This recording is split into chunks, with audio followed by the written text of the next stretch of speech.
Dr. Amira Lawson had just settled into her favorite chair when the phone rang, its sharp tone cutting through the peaceful hum of her quiet evening. She glanced at the clock. It was late, later than usual for calls like these. Most emergencies that came her way were already handled by the night staff at the hospital.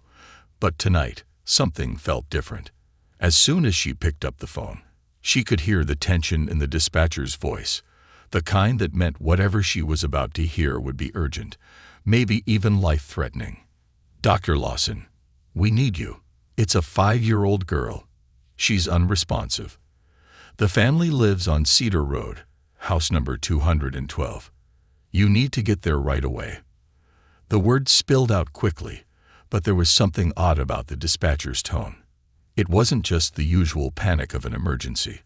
There was hesitation, almost as if there was more to the story that couldn't be shared over the phone. Amira's pulse quickened. There was no time to waste. She grabbed her keys, her emergency medical bag, and hurried out the door into the cool night air. The streets were mostly empty, save for a few cars here and there, but the eerie silence of the town felt heavier than usual. As she drove, her mind raced with possibilities. Unresponsive could mean anything. A fall, a fever, something worse. She tried to push the thoughts away and focus on the road ahead. Cedar Road wasn't far from her own neighborhood, a quiet part of town where the houses were modest but well kept. Yet as she turned onto the street, a sense of unease washed over her. The houses grew more dilapidated, and streetlights flickered sporadically, casting long shadows across the cracked pavement. She slowed as she approached number 212, a small weathered house that seemed to sink into the earth. The yard was overgrown, and the front door stood slightly ajar, swaying gently in the evening breeze. Amira parked and grabbed her bag, hurrying up the path. She knocked, then pushed the door open when no one answered. Inside, the house was cold, much colder than it should have been, and there was a distinct smell of mildew mixed with something else, something metallic and unsettling. Her breath caught as she called out, "Hello? Is anyone here? I'm Dr. Lawson. I was called about a little girl." Silence. She stepped further inside, the wooden floor creaking beneath her feet. The living room was dim, cluttered with old furniture and scattered papers. In the corner, she saw a small figure lying motionless on a threadbare couch. Amira rushed over, her heart in her throat. The girl, Sarah, couldn't have been more than 5, with pale skin and dark circles under her eyes. She was breathing, but shallowly, and her skin was cold to the touch. Amira quickly set to work, her hands moving on autopilot as she checked Sarah's vitals. Weak pulse, low body temperature, but no immediate signs of injury. She looked around, expecting to see the parents, but the house was eerily empty. The lights in the room flickered once, then went out completely, plunging the space into near darkness. Amira fumbled in her bag for a flashlight, the beam cutting through the shadows as she tried to make sense of what she was seeing. The girl had strange bruises on her arms and legs, but they didn't look like the result of an accident. They were irregular, almost as if someone had grabbed her too hard, too many times. "Sarah, can you hear me?" she whispered, brushing a strand of hair from the girl's forehead. There was no response. A noise from the doorway made her spin around. A woman stood there, wild-eyed, disheveled, clutching a coat too tightly around her thin frame. You need to help her," the woman stammered, her voice shaky. "I didn't know what else to do." "Are you her mother?" Amira asked, but the woman shook her head, stepping further into the room. No, I'm just a neighbor. I heard her crying earlier, but no one was home. The mother, she left hours ago with some men. I don't know when she'll be back." Amira's stomach twisted. "What do you mean, left with some men? Who were they?" The neighbor shook her head again, her eyes wide with fear. "I don't know. They didn't look right. They weren't from around here. I think something bad happened." Panic started to bubble up in Amira's chest, but she forced it down. There was no time for that. Sarah needed help, and fast. She pulled out her phone to call for an ambulance, but the signal was dead. Of course it was. This area of town always had spotty coverage, and the weathered state of the house probably didn't help. She turned to the neighbor. "We need to get her to the hospital right now. I don't have time to wait for an ambulance. Can you help me carry her to my car?" The woman nodded, though her hands trembled as she reached out to help. Together, they gently lifted Sarah from the couch, her small body limp and unnaturally light. Amira's mind was racing, trying to piece together what had happened here. The mother leaving with strange men, the bruises, the coldness of the house. Something was very wrong. But whatever it was, it would have to wait until Sarah was safe. As they carried the girl outside, Amira couldn't shake the feeling that they were being watched. The night seemed darker, the air colder. Every creak of the old house behind them sent shivers down her spine. But they reached the car without incident, and Amira gently laid Sarah across the back seat, covering her with a blanket from her medical kit. Just as she was about to get into the driver's seat, she saw movement at the edge of the yard. A figure, tall and shadowed, was standing just beyond the reach of the streetlight. Her heart skipped a beat. The neighbor gasped, clutching Amira's arm. "That's him," she whispered, her voice barely audible. "One of the men." Amira's pulse raced. She fumbled with her keys, her hand shaking as she tried to unlock the car door. The figure didn't move, but she could feel his eyes on her, watching. A cold dread washed over her, but she forced herself to focus. "Get in the car," she said to the neighbor, her voice firm despite the fear coursing through her veins. "Now." They both scrambled into the car, and Amira slammed the door shut, her hands shaking as she started the engine. The figure remained in the shadows, unmoving, but the sense of danger was palpable.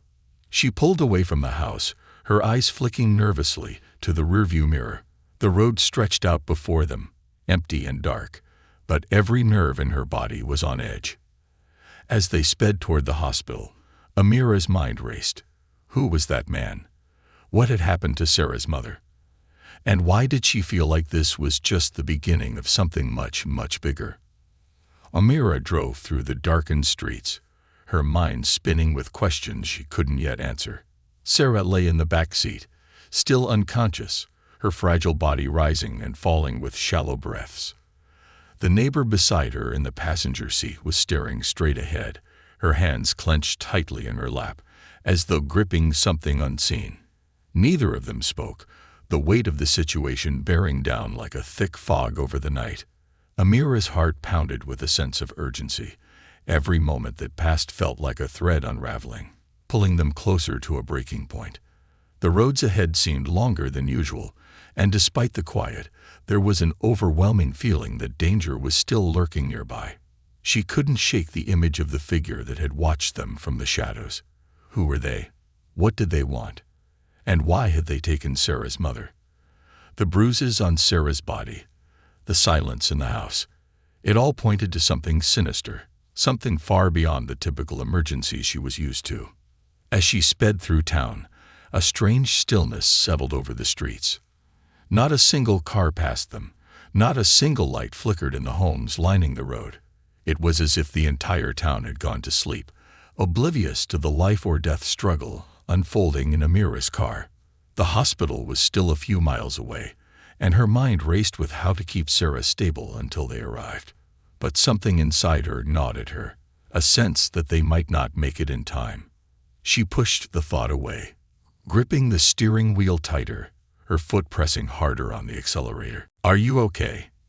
Amira finally asked, breaking the heavy silence between her and the neighbor. She glanced over briefly, noticing how pale the woman looked in the dim light. "I don't know," the neighbor said quietly, barely above a whisper. I don't know what's happening. I heard the crying earlier in the day. I thought someone would come for her, but no one did. I waited, and then, when I saw those men take her mother, I didn't know what to do." The neighbor's words only deepened the mystery. Amira felt a knot tightening in her stomach. What kind of mother would leave her child behind with strangers like that? Or had she been forced to? The more Amira thought about it, the more questions piled up, but none of them had answers, at least not yet. Suddenly, the neighbor turned to Amira, her face filled with fear. "What if they come back? What if they're following us?" she asked, her voice shaking. Amira glanced at the rearview mirror, her eyes scanning the dark road behind them. Nothing but the shadowy outline of trees and empty streets. No headlights. No sign of pursuit. Yet, the tension in her chest wouldn't ease. It felt like something was hovering just beyond the edge of their awareness, watching, waiting. The figure in the yard hadn't moved, hadn't chased after them, but that didn't mean he wasn't out there, planning something. "We'll be safe at the hospital," Amira said, though she wasn't entirely sure herself. "They won't follow us there."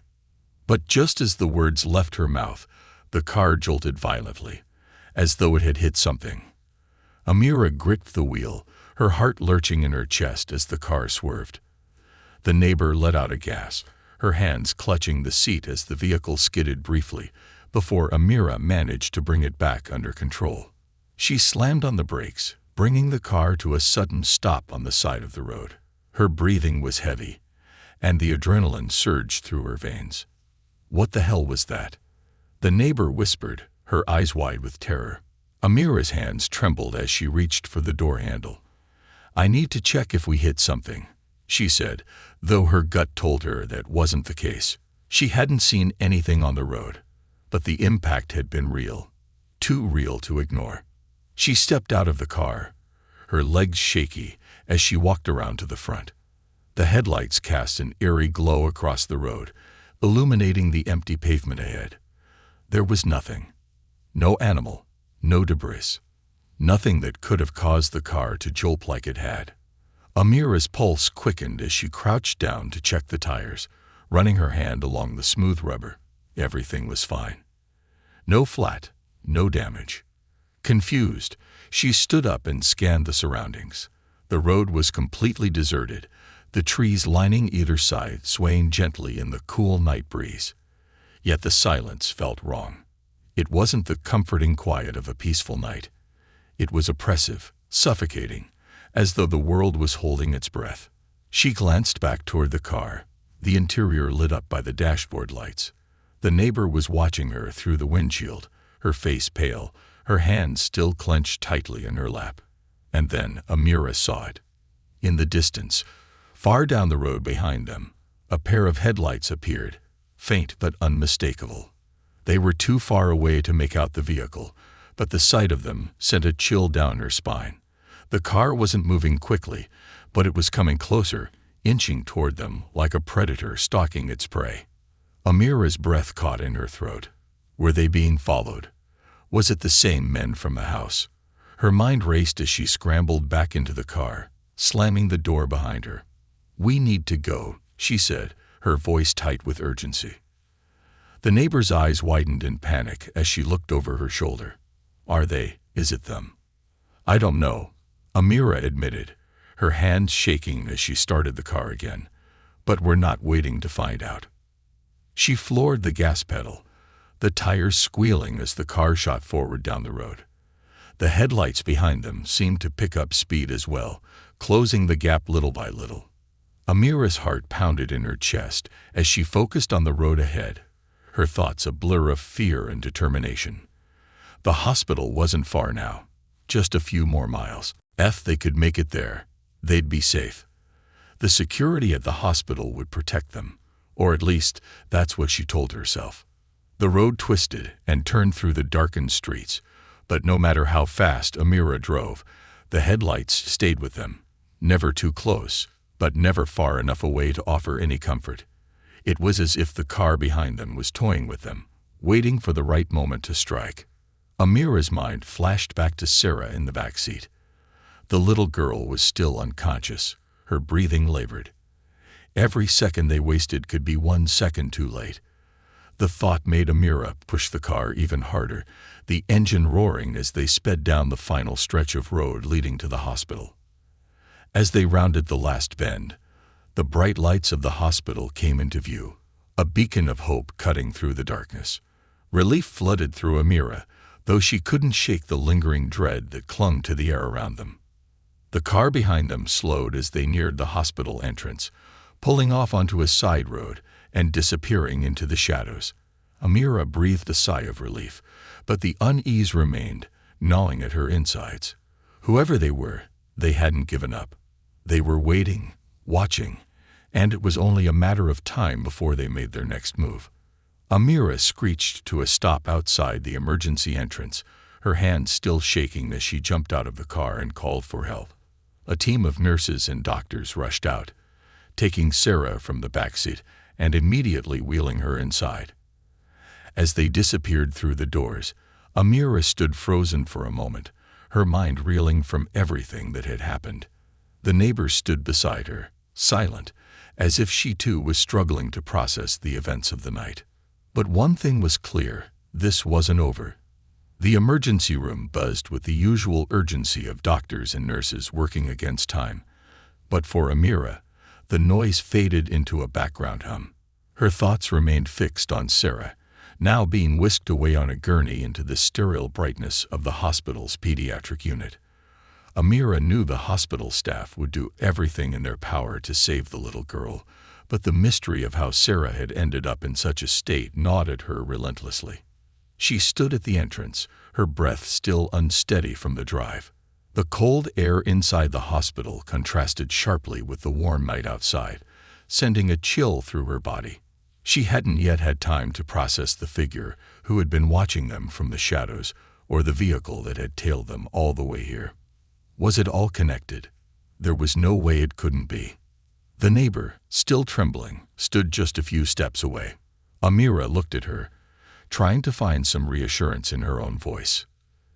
"Do you think you saw who those men were?" she asked quietly. The woman shook her head, her eyes darting around nervously. "I don't know. I didn't recognize them.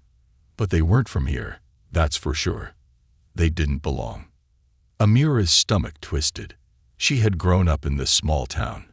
It was the kind of place where everybody knew everybody, where people waved as they passed each other on the streets and gossiped in the local diner. Outsiders weren't common, and when they came, they stood out. It made sense that strangers would attract attention, especially if they were up to no good. But this felt different, more calculated, more dangerous.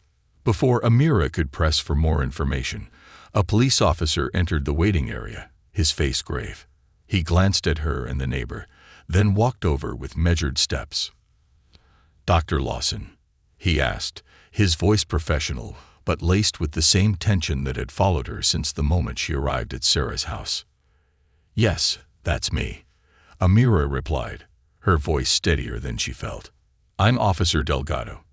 We received a report about the situation at Cedar Road." He paused, his eyes narrowing slightly as he glanced between her and the neighbor. "I need to ask you both a few questions about what happened." Amira nodded, motioning to the chairs. The three of them sat down, the neighbor fidgeting anxiously beside her. Delgado pulled out a small notepad, flipping it open with an almost mechanical efficiency. "Can you tell me what you saw when you arrived at the house?" he asked. Amira recounted everything. How she'd been called about Sarah, how she'd arrived to find the house eerily empty except for the little girl, and how the neighbor had appeared shortly after. She didn't leave out the figure in the yard, or the car that had followed them to the hospital. Delgado listened intently, scribbling notes as she spoke, but his face remained unreadable. When she finished, he turned to the neighbor. "And you said you saw men take the girl's mother?" The neighbor nodded quickly, her voice trembling as she replied. "Yes, I heard the girl crying earlier in the day. But when I looked out the window, her mother was gone. I didn't see her leave, but those men, they were there, waiting outside the house. I don't know what happened to her, but she didn't look like she was going with them willingly." Amira could feel the tension in the woman's words. The fear in her voice was unmistakable. Whatever had happened, it was clear that Sarah's mother had been taken, and those men had something to do with it. But why? And what were they looking for? The more Amira thought about it, the more it felt like Sarah's condition wasn't just the result of neglect. Something darker was at play here. Delgado finished jotting down his notes and closed his notepad with a soft snap. "We'll look into this," he said, standing up. "But in the meantime, I suggest you both be careful. If these men are still around, they might not be done with whatever they were after." The warning sent a fresh wave of unease through Amira. The idea that those men might come back, whether for Sarah, her mother, or something else entirely, made her skin crawl. She hadn't even had time to check in on Sarah's condition, and now there was the looming threat of more danger. Delgado offered a brief nod before turning to leave. As he walked away, Amira could feel the weight of the situation settling on her shoulders. She was used to dealing with emergencies, but this was different. This wasn't just about saving a life. It was about uncovering a mystery that felt like it had no clear answers. After a few moments of silence, the neighbor let out a shaky breath. "What are we going to do?" she asked softly, her voice breaking. Amira didn't have an answer. All she could think about was Sarah, lying unconscious in a hospital bed, and the figure who had watched them from the shadows. Whatever was happening, it wasn't over, and she had a sinking feeling that it was only going to get worse. She stood up, her legs feeling heavier than before, and made her way toward the pediatric unit where Sarah had been taken. She needed to check on the girl, to make sure she was stable, and to see if there was any information that might help piece together what had happened. The nurse at the station greeted her with a solemn nod, clearly aware of the gravity of the situation. "How is she?" Amira asked, her voice low. "She's stable for now," the nurse replied, her face tight with concern. "But she's still unresponsive. We're running tests, but it's hard to say what caused her condition. There's no obvious trauma other than the bruises, but it's strange." Strange. That word echoed in Amira's mind. Everything about this night had been strange, from the moment she'd received the call to the eerie feeling she'd had at the house. But what worried her most was the unknown. What if Sarah's condition wasn't just physical? What if something deeper, something hidden, was the real cause? Amira walked into Sarah's room, her eyes immediately drawn to the small, frail figure lying in the bed. The girl looked so peaceful, so fragile, that it was hard to reconcile her appearance with the chaos that surrounded her. Her chest rose and fell steadily, her face pale but calm. Amira approached the bed, feeling a surge of protectiveness wash over her. Whoever those men were, whatever they had been involved in, they had left this little girl vulnerable, and Amira was determined to keep her safe. She sat down beside the bed, her mind racing through possibilities. Sarah's condition was stable for now, but if they didn't figure out what had happened to her, that could change at any moment. Amira leaned forward, studying the girl's face, searching for some clue, some sign of what had led to this. The bruises on her arms were fading, but they still stood out against her pale skin, a reminder that someone had hurt her. As she sat there, the door to the room creaked open, and a nurse stepped in quietly. "Doctor," she whispered, glancing over at Sarah before meeting Amira's gaze. "There's someone here asking for you." Amira frowned, her stomach tightening. "Who is it?" The nurse hesitated, her eyes flicking toward the hallway. "He says he's with the family." Amira's heart skipped a beat. Sarah's family. The neighbor had said Sarah's mother was taken, but who was this man? And why was he here now, of all times? "I'll be right there," Amira said, standing up and giving Sarah one last glance before following the nurse into the hallway. As they approached the waiting area, Amira could feel her pulse quickening. Whoever this man was, she needed answers, and fast. When she reached the waiting area, a tall man stood by the door, his back to her. He wore a long coat, his shoulders hunched as if he were trying to make himself smaller. But there was something about his presence that made Amira uneasy, the same feeling she'd had when she saw the figure in the shadows earlier that night. "Can I help you?" she asked, her voice steady but firm. The man turned slowly, his face hidden beneath the shadow of his hood.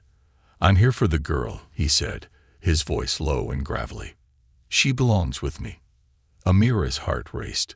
This was no ordinary family member. There was something deeply wrong about the way he spoke, about the way he stood there, as if he had been waiting for this moment all along. Amira's breath caught in her throat as the man's words hung in the air. He stood there, motionless, his face still partially obscured by the hood of his coat. There was something unsettling about him, something that set off alarms in her head. It wasn't just the tone of his voice. It was the way he seemed so certain, so calm, as though he had every right to be there, demanding Sarah like she was a possession. She squared her shoulders, refusing to let the fear creeping up her spine take over. "And who are you exactly?" she asked, her voice low but firm. The man shifted slightly, his hands buried deep in his coat pockets. "I'm a family friend," he replied, though the hesitation in his voice only made Amira more suspicious. "Sarah's mother hasn't mentioned any friends," Amira countered, her eyes narrowing. "And given the circumstances, I don't think you'll be seeing her tonight." The man's lips curled into a smile that didn't reach his eyes. "Circumstances," he repeated, a hint of amusement in his voice. "Is that what you're calling this?" Amira felt a surge of anger mix with the growing dread in her chest. She stepped closer, refusing to let him intimidate her. "Whatever's happened to Sarah and her mother is my concern now. Until we find out what's going on, she stays here, under my care. You'll have to leave." For a moment, the man didn't move.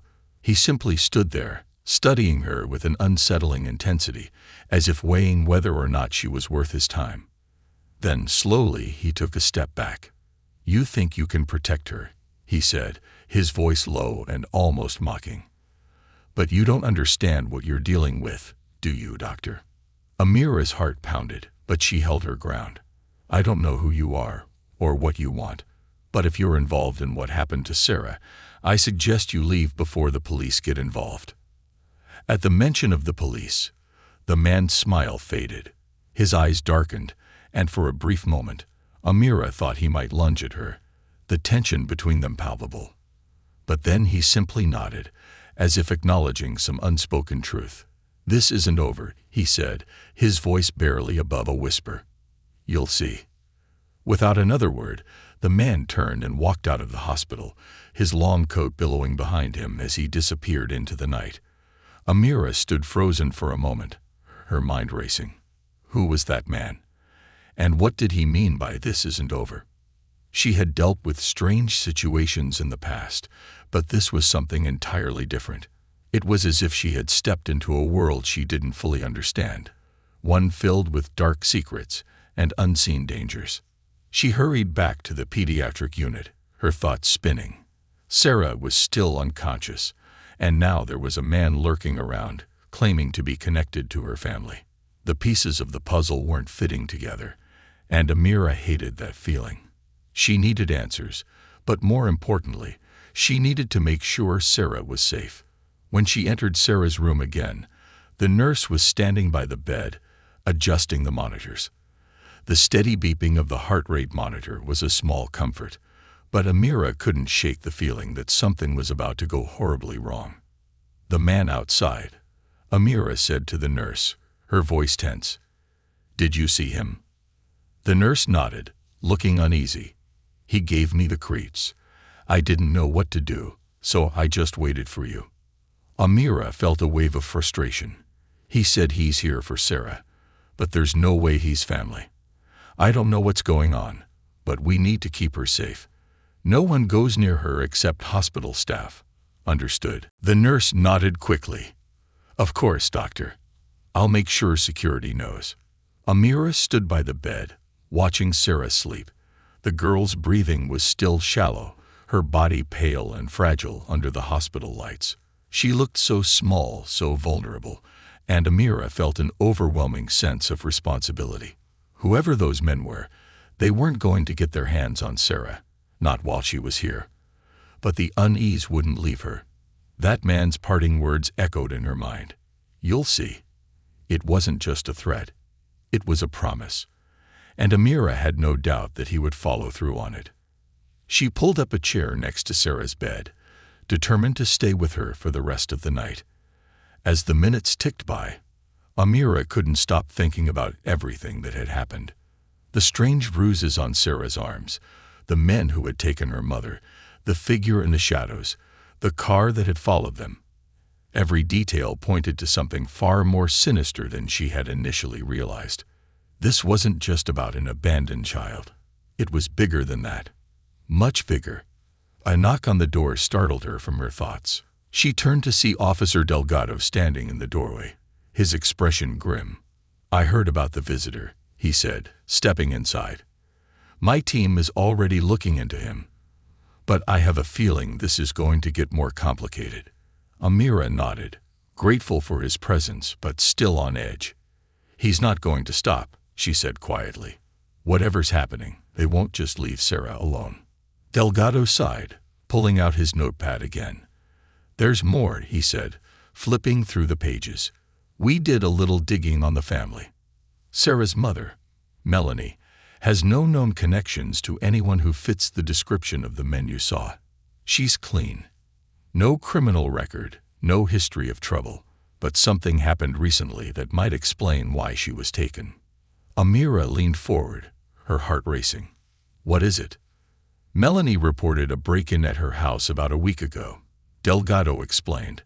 "But she didn't press charges. She said nothing was stolen, just some things moved around. The report was vague, almost like she didn't want to talk about it. But here's the kicker. 2 days after that, her bank accounts were frozen, and she started receiving large sums of money from an unknown source." Amira's mind whirled. A break-in, money transfers, it was all starting to make sense. "You think she was being blackmailed?" Delgado shrugged. "It's possible, but we don't know who was behind it or what they wanted from her. And now she's missing, which complicates things even more." Amira's stomach twisted. "And Sarah?" she asked. "Why would they target her?" "Maybe she's leverage," Delgado said, his voice grim. "Or maybe she saw something she wasn't supposed to. Either way, she's in danger." Amira stared at Sarah's small, fragile form, her heart heavy with the weight of it all. This little girl was caught in the middle of something far beyond her control, and now it was up to Amira and Delgado to keep her safe. "We need to find Melanie," Amira said firmly. "And we need to figure out who those men are. If they're willing to take a child, they won't stop at anything." Delgado nodded. "We've got officers looking into every lead, but until we know more, I suggest you keep a close watch on her. And if that man shows up again, don't hesitate to call us." Amira agreed, her mind already racing with possibilities. She wasn't going to let those men take Sarah, not while she was still breathing. But deep down, she knew this was just the beginning of something far more dangerous than she could have imagined. As Delgado left the room, Amira sat back down beside Sarah, her thoughts churning. Whoever those men were, whatever they wanted, they wouldn't stop until they got it. And as much as Amira wanted to protect Sarah, she couldn't help but wonder if she was in over her head. The hours dragged on, and Amira remained at Sarah's bedside, her mind consumed with the growing complexities of the situation.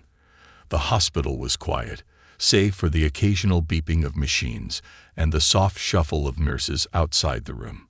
But in Amira's mind, the silence was deafening. She couldn't shake the feeling that something worse was coming, something they weren't prepared for. Sarah had remained unconscious, her small body still and pale under the fluorescent lights. Each steady breath the little girl took was a small victory, but the tension in the room was thick, like an invisible weight pressing down on everything.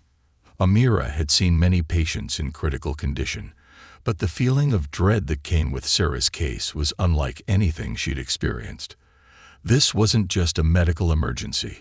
It was a mystery steeped in danger, one that reached far beyond the hospital's sterile walls. Amira's thoughts were interrupted when her phone buzzed on the table beside her.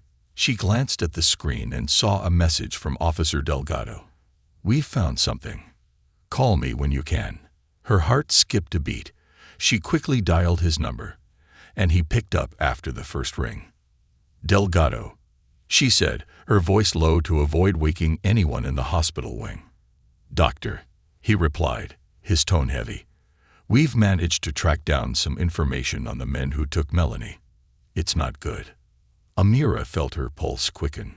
What did you find? Delgado sighed on the other end of the line, as if he were bracing himself for the conversation. The men who took her, they're part of a larger organization, a criminal syndicate involved in trafficking, human trafficking, among other things. We've had them on our radar for a while, but they're elusive. We didn't know they were operating so close to home until now. The words hit Amira like a punch to the gut. Human trafficking. She'd suspected something sinister was at play, but this was worse than she'd imagined. Her mind raced, trying to piece together how Sarah and her mother had gotten involved with such dangerous people. But why Sarah? Why her mother? How did they get caught up in all of this? Amira asked, her voice barely above a whisper. We're still piecing that together, Delgado replied. But from what we can tell, Melanie may have been in debt to these people. They use leverage like that to exploit vulnerable families. We don't know exactly what they wanted from her, but it's clear they didn't get it. And now they're using Sarah as leverage. That explains why the man at the hospital was so interested in her. They're trying to flush Melanie out. Amira's heart sank. So they're using Sarah as bait to get to her mother. Exactly, Delgado said, his tone grim. And now that they know you're involved, they might come after you too. You need to be careful, Doctor. These aren't people who play by the rules. Amira felt a wave of nausea roll through her. She had known the situation was dangerous, but hearing it laid out like this made it all too real. The stakes were higher than she had anticipated, and now her involvement had put her squarely in the syndicate's crosshairs. She glanced at Sarah, still sleeping peacefully, oblivious to the storm swirling around her. Do you have any idea where Melanie is? Amira asked, her voice filled with urgency. We're looking into it. We've got officers canvassing the area and checking known hideouts, but so far, nothing. She's either in hiding or, worse. Delgado's pause on the other end of the line was enough to tell Amira that the worst-case scenario had already crossed his mind. Is there anything I can do? Amira asked, though she already knew the answer. For now, just keep an eye on Sarah. If they come back to the hospital, we need to know immediately. We'll have an officer stationed nearby, but they're good at slipping under the radar, so stay vigilant. Amira promised she would, and after a few more words of caution, she hung up the phone. The weight of the situation pressed down on her chest. It was one thing to be a doctor, to heal and protect those in her care, but this was a world of crime and danger she had never anticipated stepping into. The night stretched on, and Amira fought the exhaustion creeping into her bones. She refused to leave Sarah's side, even as the minutes dragged into hours. The hospital's soft lighting cast long shadows on the walls, making the place feel more ominous than comforting. She couldn't stop thinking about what Delgado had told her, about how Sarah was being used as a pawn in some twisted game of leverage and exploitation. The idea that a child could be caught in something so monstrous made her blood boil. Just as the first light of dawn began to break through the hospital windows, a low sound at the door made Amira stiffen. The handle turned slowly, and for a brief moment, her heart froze in her chest. She was sure the man from the night before had come back, ready to claim what he believed was his. But instead, a nurse appeared, pushing a cart with supplies for Sarah's next round of monitoring. The sight of the familiar face was a wave of relief, though it did little to quell the lingering fear in Amira's heart. How's she doing? The nurse asked softly as she approached Sarah's bed. Still stable, Amira replied, her voice tinged with exhaustion. But she hasn't woken up yet. The nurse checked the monitors, adjusting a few settings before stepping back. We're doing everything we can, she said gently. But sometimes these things take time. Trauma like this, it affects more than just the body. Amira nodded, knowing the nurse was right. Sarah's body might heal, but the emotional scars from whatever she had been through would take much longer to fade. And that was assuming they could keep her safe long enough for her to recover. As the nurse left, Amira's phone buzzed again, this time with a call. It was Delgado. "Doctor," his voice came through urgently. "We've got something. One of our officers found a lead on Melanie's whereabouts. We think she's been holed up in an abandoned warehouse on the outskirts of town. It's a known spot for the syndicate, but they haven't used it in a while. We're moving in now." Amira's heart leaped. "Do you think she's alive?" "We don't know for sure, but we're hopeful. If she's there, we'll get her out. But I wanted to warn you. Things could get dangerous. If this is a trap, they could retaliate quickly. I need you to stay put and keep a low profile at the hospital. We'll handle the rest." Amira's mind raced. She knew Delgado was right, but the idea of just sitting and waiting while they went after Melanie didn't sit well with her. Every instinct as a doctor, as someone who cared deeply for her patients, urged her to be there, to do something. But she had to trust the police. This was their world, their fight. All she could do was make sure Sarah stayed safe while they searched for her mother. "I understand," Amira said finally. "Just let me know as soon as you find anything." Delgado promised he would, and they ended the call. Amira sat back down, her eyes drifting to Sarah once more. The girl looked so peaceful, so unaware of the chaos swirling around her. Amira wondered how much of this she would remember, if the trauma would stay locked in her subconscious, or if it would haunt her for the rest of her life. Suddenly, the monitor beside Sarah let out a sharp beep. Amira jumped to her feet, her heart pounding as she checked the screen. Sarah's heart rate had spiked, and her breathing had quickened. Amira rushed to her side, gently placing a hand on the girl's forehead. It was clammy, and Sarah's eyelids fluttered as if she were caught in the throes of a nightmare. "Sarah," Amira whispered, leaning in close. "It's okay. You're safe." The little girl stirred, her face crunching up in distress. Amira's heart clenched. Was she waking up? Or was something else happening? And then, just as suddenly as the episode had begun, Sarah's eyes snapped open. She gasped, her small chest heaving as she looked around the room in confusion and fear. Amira's heart skipped a beat. Sarah was awake. But the look in the little girl's eyes sent chills down Amira's spine. Sarah's eyes darted around the room, wide and filled with fear. Her small chest rose and fell in rapid gasps, and her pale face twisted with confusion. Amira immediately leaned in, her hands gently resting on Sarah's trembling arm. The monitors beeped with an urgency that matched the tension in the air, but Amira focused solely on calming the terrified girl. "Sarah, it's okay. You're safe.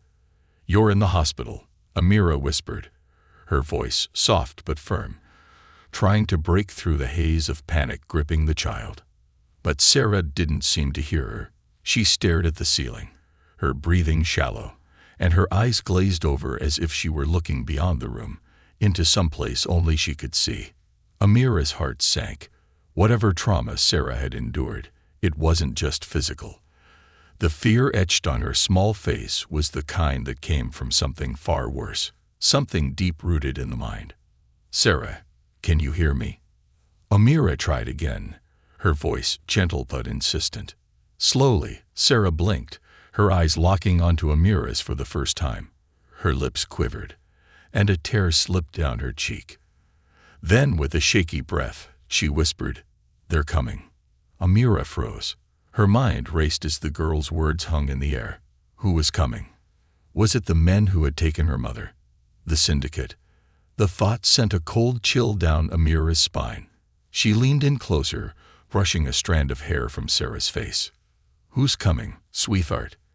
Amira asked softly, though she already had a sinking feeling she knew the answer. Sarah's eyes filled with tears, her tiny body trembling beneath the hospital blankets. "The bad men. They said I had to stay quiet, or they'd take me away, like they took Mommy." Amira's stomach twisted. So the men had threatened her. They'd told her to stay silent, to keep whatever horrors she'd seen to herself. No wonder the child had been so unresponsive, so withdrawn. The fear had likely paralyzed her. trapping her in a world of terror where no one could reach her. But now, with the police closing in on Melanie, the danger had returned. The men were watching, waiting, and they would come back. Amira's mind raced as she tried to comfort Sarah. "You're safe here, Sarah. We won't let anyone hurt you, I promise." She wished her words felt more certain. Every instinct screamed that the hospital, while secure, wasn't impenetrable. If these men were part of a powerful syndicate, they wouldn't hesitate to do whatever it took to cover their tracks. Before she could ask more, the door to the room opened quietly, and a nurse stepped in, her expression tense. "Doctor," she said softly, "there's been an update. Officer Delgado is on his way." He said, "It's urgent." Amira nodded, her pulse quickening. She turned back to Sarah, who was still clutching the blanket tightly, her eyes darting around as if expecting the men to burst through the door at any moment. "It's going to be okay," Amira reassured her. "I'm going to step outside for just a moment, but I'll be right back. You're safe here." Sarah nodded weakly, but her fear remained palpable. Amira squeezed her hand gently before following the nurse out into the hallway, where Delgado was already waiting, his face grim. "We found her," Delgado said without preamble. His voice was low, urgent. "Melanie. She's alive." Amira's heart leaped. "Where is she? Is she safe?" Delgado hesitated, his brow furrowed with concern. "She's in bad shape. We found her in an abandoned warehouse just outside of town, like we suspected. But it wasn't just a hideout. They were holding her there, along with several other victims. It's worse than we thought. This syndicate, they're running a full-blown trafficking operation." The words hit Amira like a brick. She had known the situation was dangerous, but hearing the full extent of it, knowing that Melanie had been part of something so vile, was overwhelming. She swallowed hard, her mind reeling. "Is she conscious? Can she talk?" Amira asked, her voice tight with urgency. Delgado nodded. "She's conscious, but she's weak. The paramedics are stabilizing her, but we're bringing her here now. The hospital's the safest place for her, especially since we don't know if the syndicate is planning any retaliation.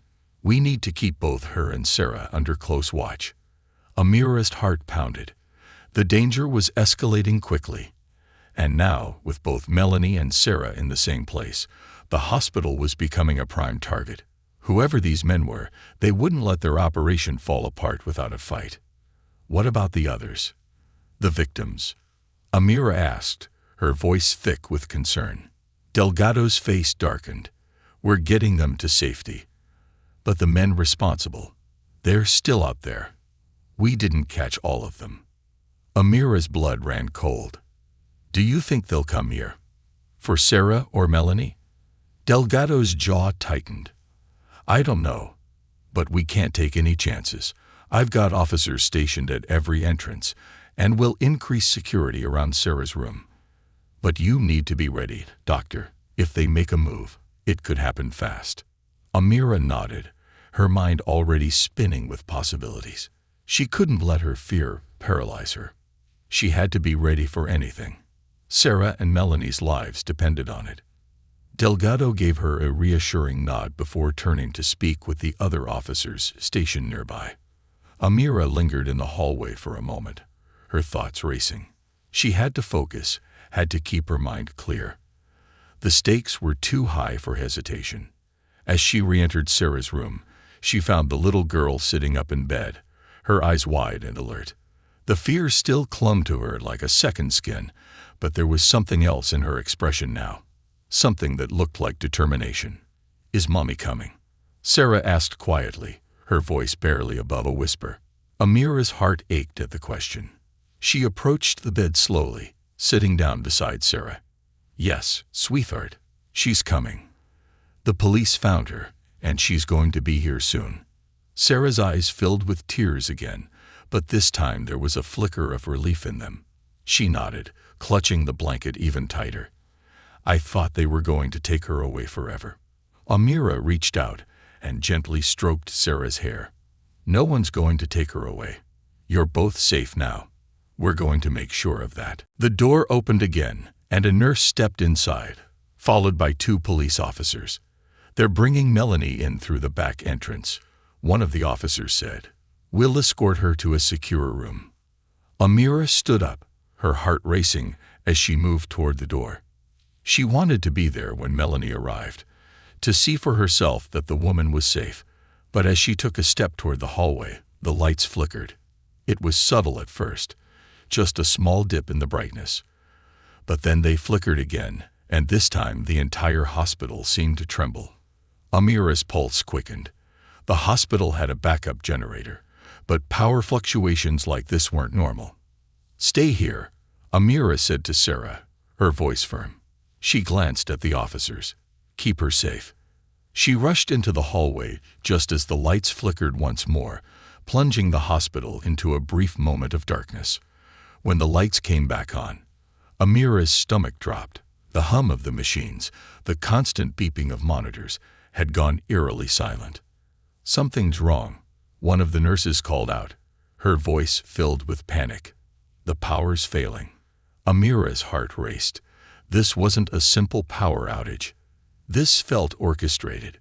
She glanced at Delgado, who was already on his radio, barking orders to his team.